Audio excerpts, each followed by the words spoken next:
The kettle was already screaming when he walked through the door that Tuesday morning, and I didn't rush to turn it off. I let it scream for a moment.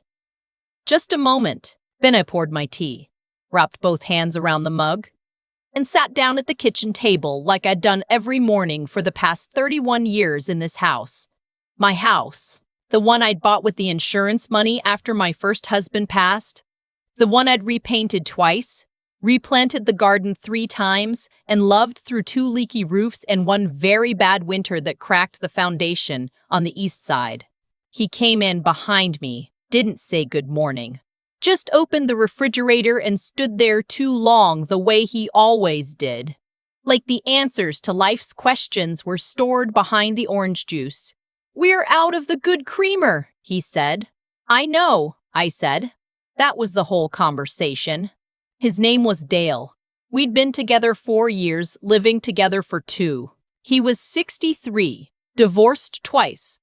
The first time from a woman named Rita, who I'd never met. The second from a woman named Connie, who I had met once at a church fundraiser and who'd given me a look I didn't fully understand until much later. A look that said, "You'll see." I was 67. Retired school teacher. 41 years in 4th grade classrooms, which means I had spent 4 decades learning exactly how people behave when they think no one is watching them closely enough. Dale had moved in on a rainy Saturday in October 2 years prior. I'd helped him carry boxes. He'd said it was temporary, just until he got back on his feet after the divorce settlement. I'd nodded because I was lonely, and because he brought me flowers on our second date, and because being lonely at 65 feels different than being lonely at 35. It sits heavier. It makes you accept things you might otherwise question. He never really got back on his feet. He got comfortable instead. The first thing I noticed was small. His mail started arriving here. Not just 1 or 2 pieces. Everything. Bank statements, subscription boxes, a jury duty notice. His full name at my address, as though he'd filed a change of address form at the post office without mentioning it to me. When I asked him about it, he said, "Well, I live here, don't I?" And technically, at that point, he did. The second thing I noticed was the car insurance. He'd added my address as his primary residence on his policy, which lowered his rates. I only found out because a billing notice came addressed to him, and I opened it by accident. Same envelope style as mine, and saw the policy details. My address, listed as his permanent residence. "It saves about $40 a month," he said when I brought it up. "You don't mind, do you?" I told him I didn't, which was the wrong answer, but I didn't know that yet. The third thing was the pantry. He started keeping his own shelf in my pantry. Separate snacks, separate drinks, his own brand of coffee, and somewhere in the 4th month, his shelf had spread to 3 shelves, and my things had been quietly nudged to the bottom near the floor. None of these things by itself was enough to name. That's how it works. You can't point to any single moment and say that's when it happened.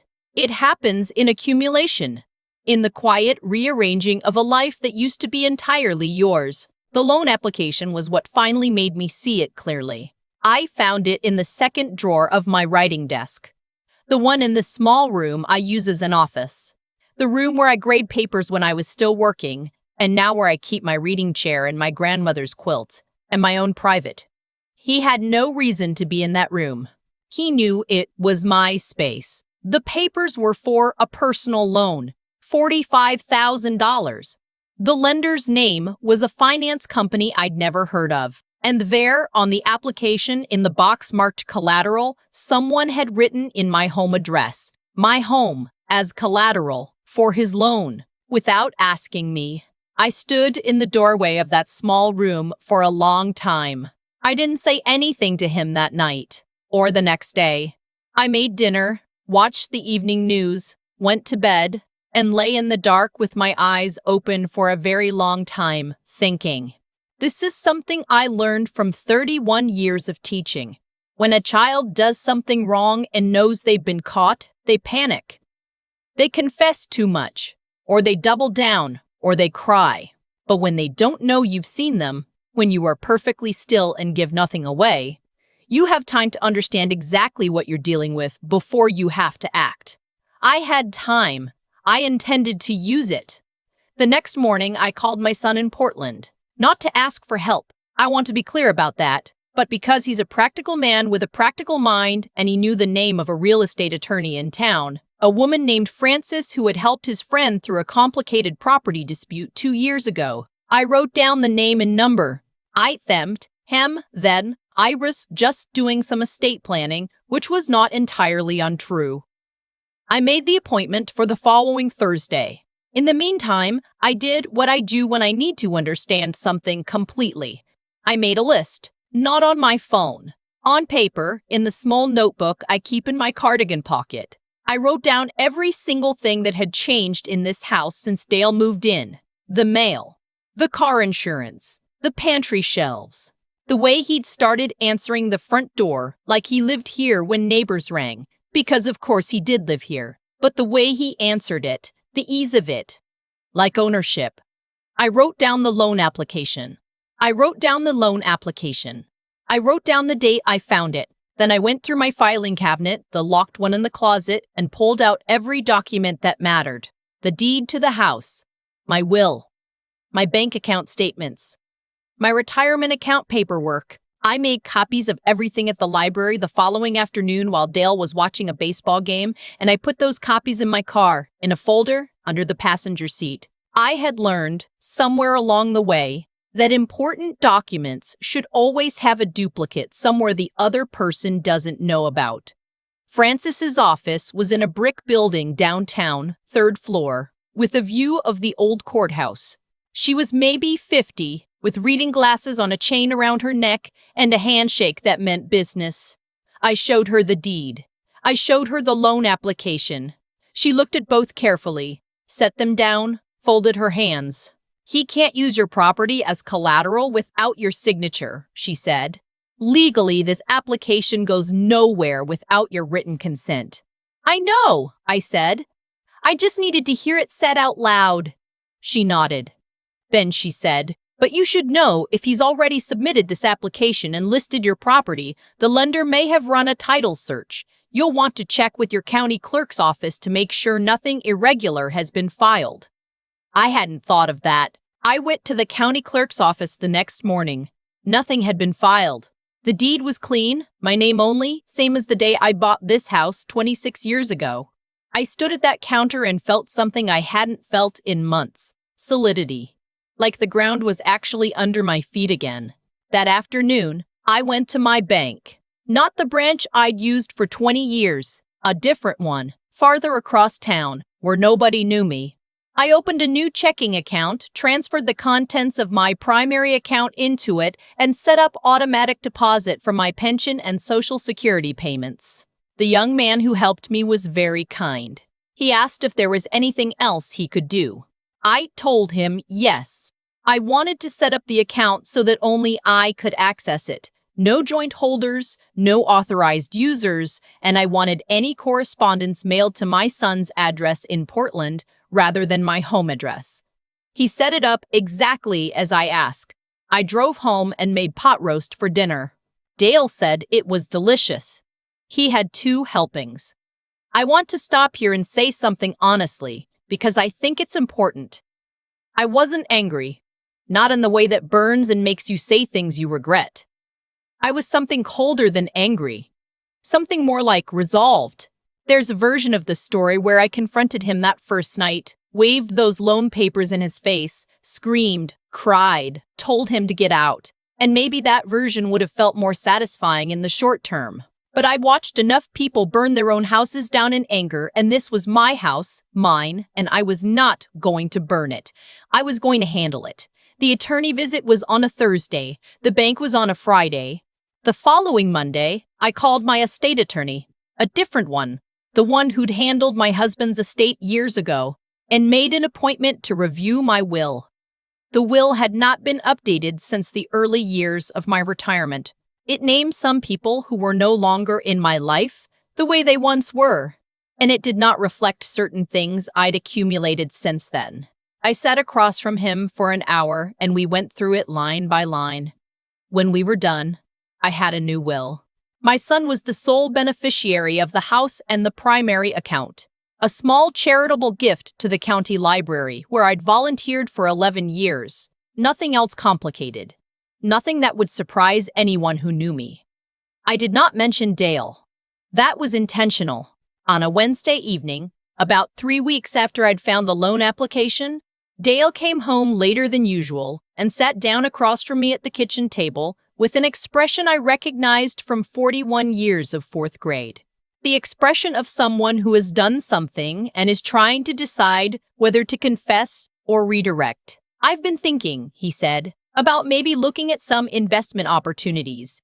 There's a fellow from the club who has some real estate projects going and—" "No," I said. He blinked. "You didn't let me finish?" "I know," I said. "No."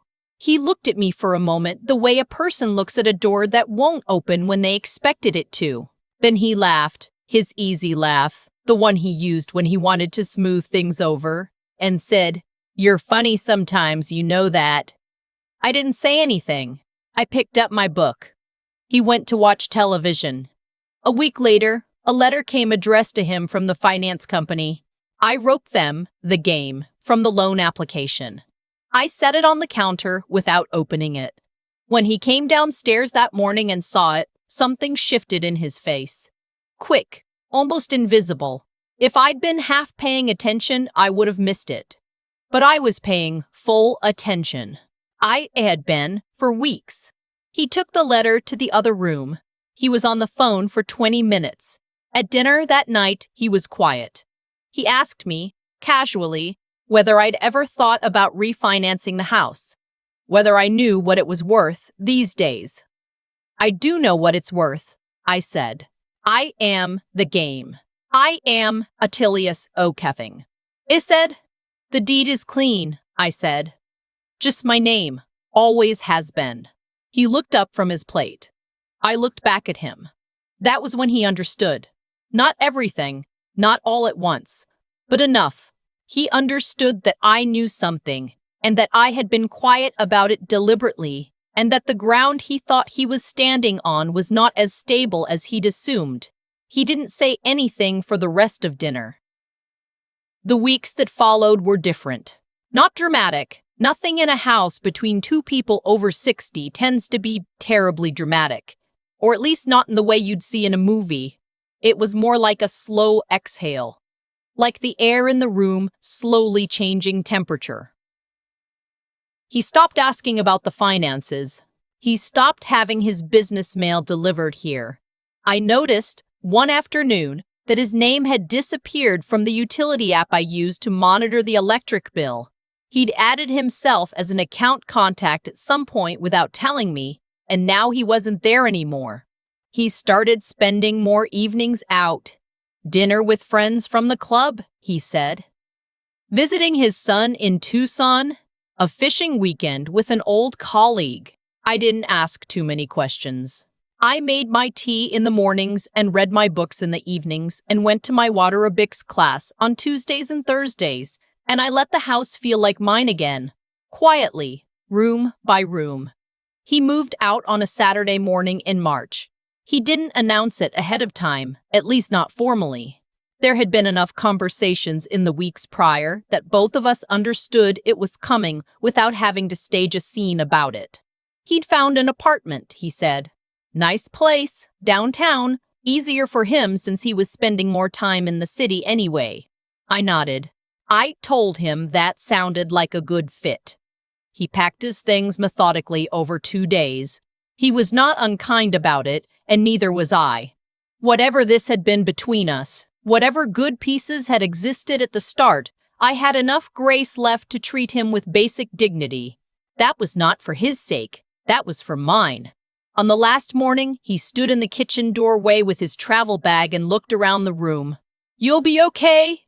he said. "I've been okay for 67 years, I said. "I expect I'll manage." He almost smiled. Then he nodded and he left. And I heard his car back out of the driveway for the last time. I sat at the kitchen table. I wrapped both hands around my mug. The house was quiet in the way it used to be quiet.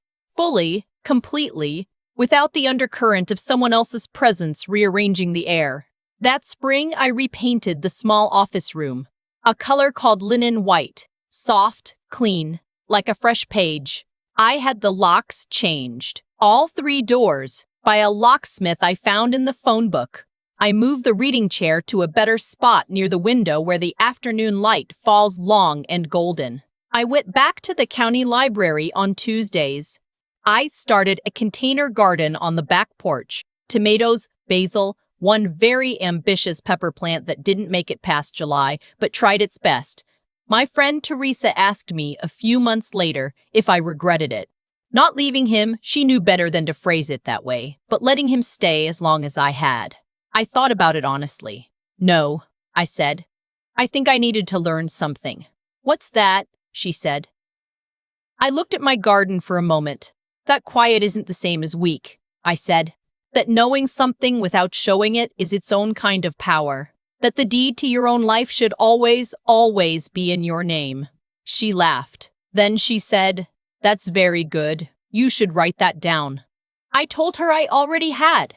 In the small notebook I keep in my cardigan pocket, the one I've carried for years. It's almost full now. I'll need a new one soon. But not quite yet. I've thought about this a lot since that Saturday morning in March when Dale backed out of my driveway for the last time. Not with bitterness. I want to be honest about that. But with the kind of quiet reflection that comes when you finally have enough stillness to think clearly again. What happened between us didn't start with the loan application. It started much earlier, in all the small moments I told myself didn't matter. The mail arriving at my address, the shelf in my pantry slowly becoming 3 shelves. The way he answered my front door. Each of those things, on its own, was easy to explain away. Together, they told a story I just wasn't ready to read yet. That's the part I keep coming back to. Not what he did, but why I let it accumulate as long as I did.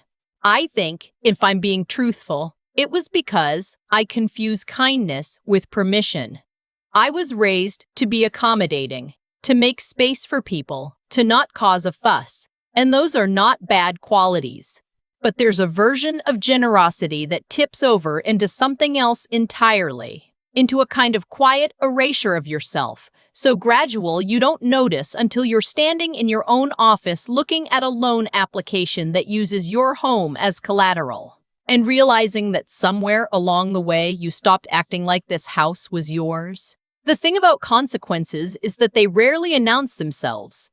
Dale didn't wake up one morning and decide to take advantage of me. It built, the way most things build, through small tests, small tolerances, small silences where there should have been clear words. And my silence taught him, without my meaning to, that the ground was solid beneath him, that nothing would shift, that I would accommodate. When I finally stopped accommodating, not loudly, not dramatically, just steadily, everything changed. Not because I forced it to, because reality simply reasserted itself. The loan couldn't go forward without my signature.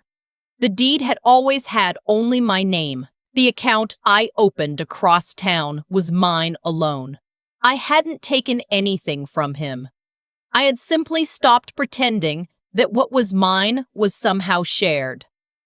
Teresa asked me if I regretted it, and I told her no. And I meant it, because even the part where I let things go on too long, I don't regret that either, exactly. Because it taught me something I could not have learned any other way. It taught me that knowing something without showing it is a form of intelligence. That patience in service of a clear purpose is not weakness. That you can be warm and careful at the same time.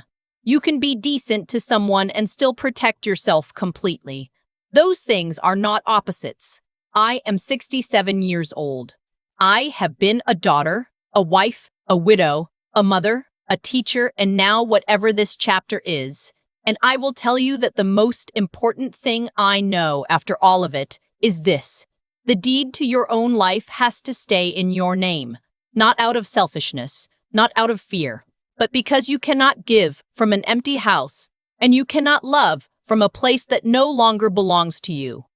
I moved my reading chair to the window where the afternoon light falls long and golden.